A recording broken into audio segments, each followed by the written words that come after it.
It was a Saturday afternoon in late August, one of those golden days when the light seems to linger longer than it should.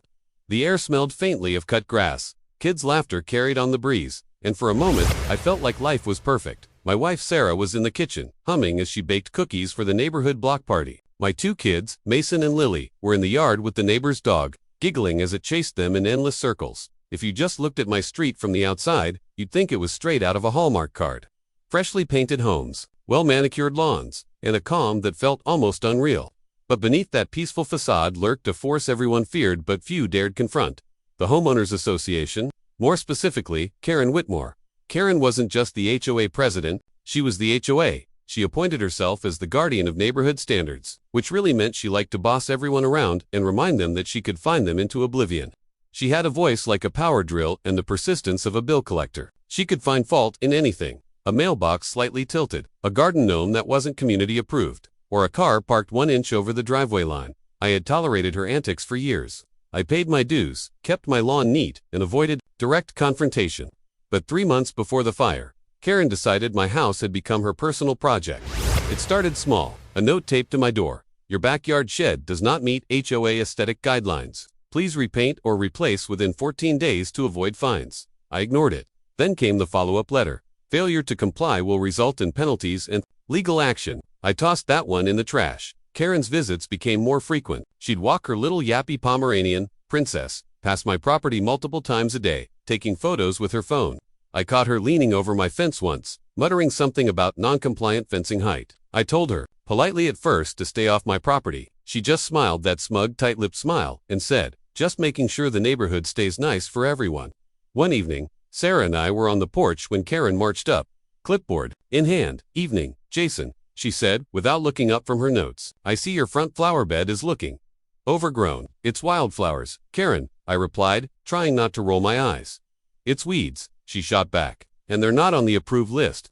That was the first time I didn't bother hiding my irritation. Karen, with all due respect, I don't care about your approved list. My house is fine, my yard is fine, and you're wasting your time. Her smile faded, replaced with something colder. You'll care when you see the fines, she said before turning on her heel and walking away. I didn't know it then, but that was the moment the fuse was lit. Over the next 2 weeks, I got more letters, each one more aggressive. She fined me for improper shed paint, excessive garden decor, meaning to solar lanterns, and non-uniform mailbox paint, tone. It was harassment, plain and simple. I filed complaints with the HOA board, but since Karen was the board for all practical purposes, nothing happened. Then, one night, my neighbor Tom stopped by. Tom's been in the neighborhood for 15 years, and he's seen every one of Karen's stunts. He leaned in close and said, Jason, be careful. I overheard Karen at the coffee shop. She was telling someone you're going to regret ignoring her. I laughed it off, but that night, lying in bed, I couldn't shake his words. Something in Karen's eyes during our last conversation. It wasn't just annoyance, it was personal, and I was about to find out just how personal it was going to get. The night it happened was one of those deceptive evenings, calm, quiet, almost as still. It was a Saturday, and we'd spent most of the day working in the yard, grilling burgers, and letting the kids run around until the sun dipped behind the trees. Sarah had put Mason and Lily to bed early, worn out from the summer heat. I was sitting on the back porch, barefoot, sipping a cold beer, scrolling through my phone. I remember thinking how peaceful it was. No Karen sightings all day. No barking, Princess, no passive-aggressive letters stuck to the door. Just crickets, the occasional hum of a mosquito, and the faint smell of my neighbor's barbecue. That peace shattered in an instant. At first, it was subtle, a faint, acrid scent drifting through the warm air. It wasn't the sweet smell of a grill. It was sharper, chemical. My brain tried to place it, but before I could, I noticed a flicker of orange light reflecting off the kitchen window. My chest tightened. I set my beer down and stepped off the porch. The glow grew stronger, flickering against the shadows. Then I rounded the corner, and my stomach dropped to the ground. The shed at the far end of my yard was on fire. Not a small fire, not a smolder, full-on flames clawing their way up the wooden siding.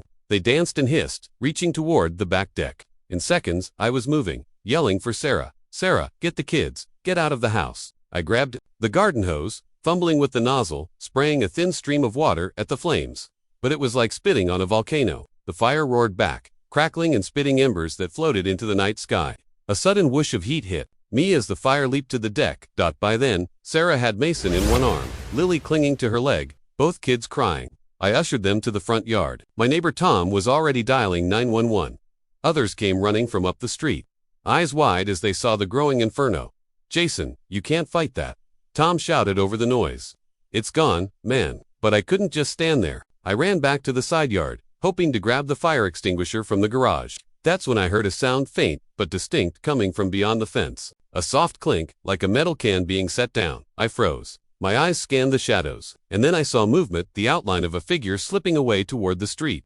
My first thought was burglar, maybe someone dumping trash. But then, I saw the hat, a ridiculous wide-brimmed straw hat at night. Karen. She didn't run. She didn't even look back. She just strolled away, disappearing into the darkness as my home burned behind me. The fire trucks arrived within minutes, sirens cutting through the night.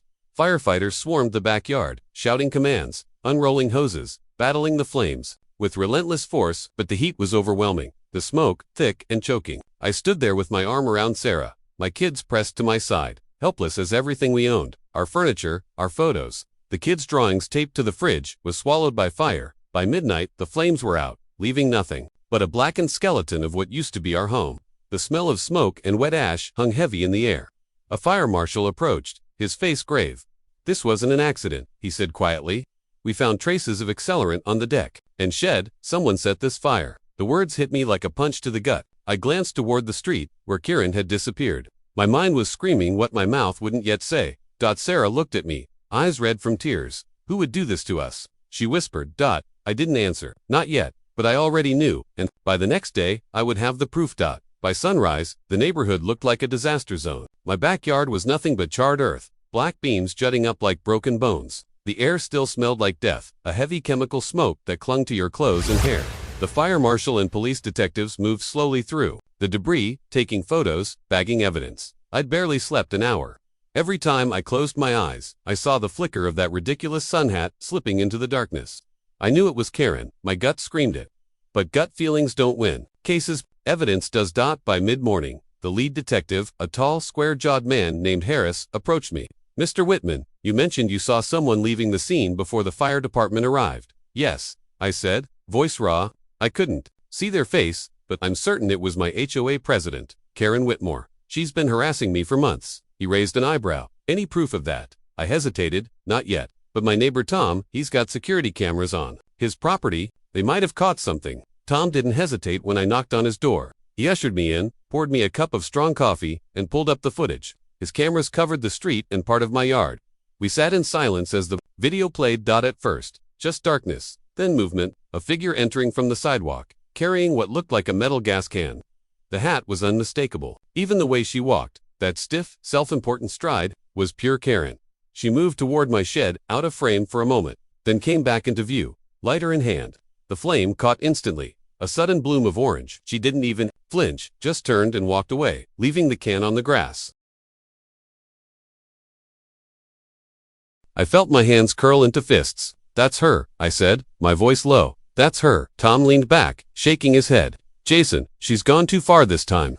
Detective Harris came by later that afternoon. I gave him the footage, along with every HOA letter and email Karen had sent me in the last 3 months. He didn't say much, but I could see the shift in his expression the moment a hunch becomes a case. By that evening, police cars rolled up to Karen's perfect little beige palace 2 streets over. Neighbors gathered in small clusters, whispering. As uniformed officers walked up her driveway, I stood at the edge of the crowd, arms crossed. As Karen answered the door, she was wearing pastel workout clothes, sipping a green smoothie like it was any other day. When the officer read her rights, her smile barely faltered, just a twitch at the corner of her mouth. She tried to protest, loud enough for everyone to hear. "This is a mistake. I've never been near his house at night. This is harassment." The officer didn't argue. They cuffed her, walked her down the driveway, and slid her into the back of the cruiser. Her Pomeranian barked wildly from the window, as if protesting the indignity. I should have felt relief. Instead, I felt cold.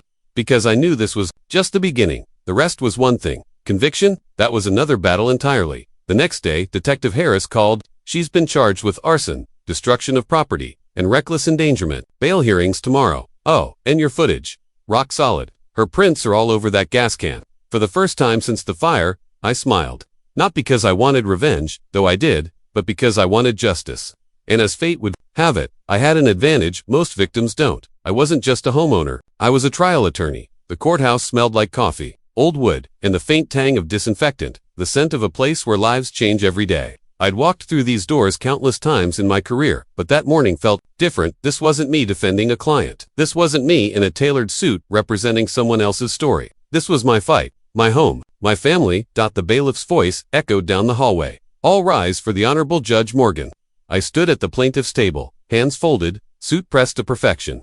Across the aisle, Karen sat with her defense attorney, a slick, sharp-dressed man I'd faced in court before. Her hair was overstyled, her makeup heavy, but the confidence she usually wore like armor had cracks. Her eyes darted to me the second she walked in, and when recognition hit, her jaw actually dropped. "You've got to be kidding me," she muttered, loud enough for me to hear.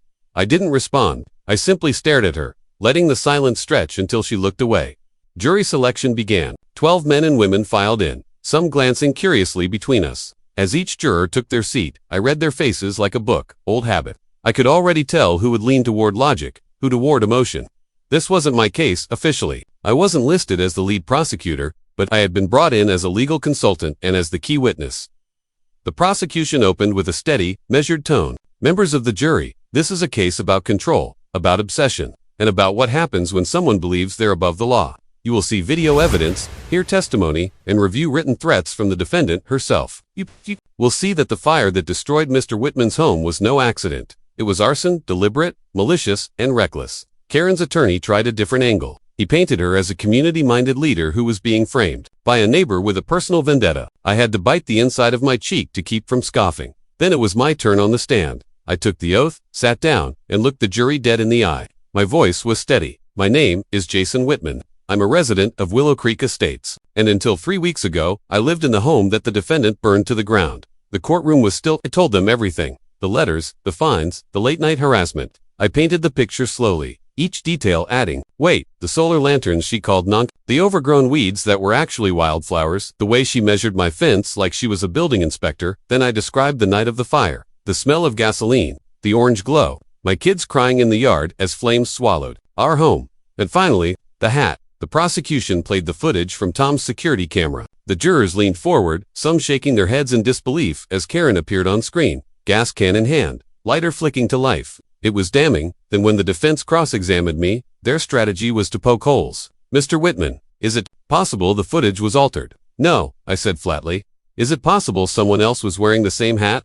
I let the silence hang for a beat, then said, "The defendant has worn that hat to every HOA meeting for the last 5 years. She's practically branded herself with it." A ripple of quiet laughter moved through the gallery. Karen's face flushed. By the end of the day, the evidence was stacked like bricks. The gas can with her fingerprints, the accelerant residue that matched what was found in her garage, the HOA emails where she wrote, "If you won't follow the rules, you won't live here much longer." As court adjourned, I watched her stand slowly, shoulders slumped, the weight finally settling. She avoided my eyes this time. Tomorrow would be closing arguments. And then, the verdict. All right, here's part 5. The final act of HOA. Karen burned my house to the ground, then walked into my courtroom the next week. This section delivers the verdict, sentencing, HOA fallout, and emotional closure. Paced for about 10 minutes of storytelling. Part 5, the verdict, and the end of Karen's reign the next morning. The courtroom felt charged, the kind of thick, electric air you get before a summer storm. Everyone knew the case was hanging by a thread, but it wasn't my thread to worry about anymore.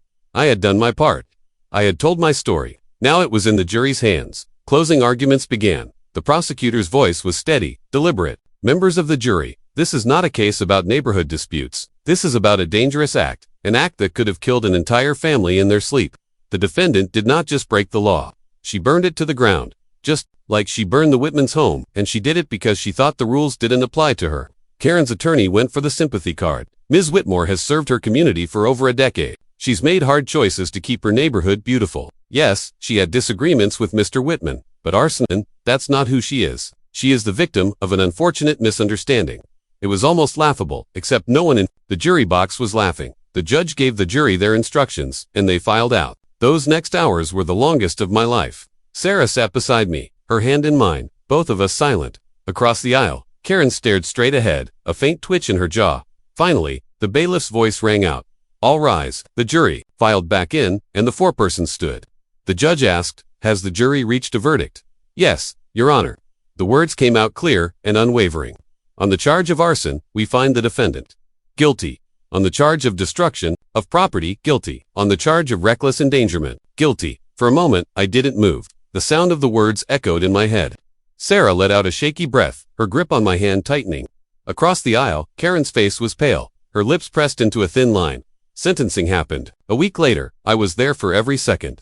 The judge didn't mince words. Miss Whitmore, your actions were deliberate, malicious, and dangerous. You destroyed a family's home, put lives at risk, and showed no remorse. You are hereby sentenced to 20 years in state prison, with no possibility of parole for the first 12. The gavel came down with a sharp crack, and just like that, it was over. Karen's reign was done.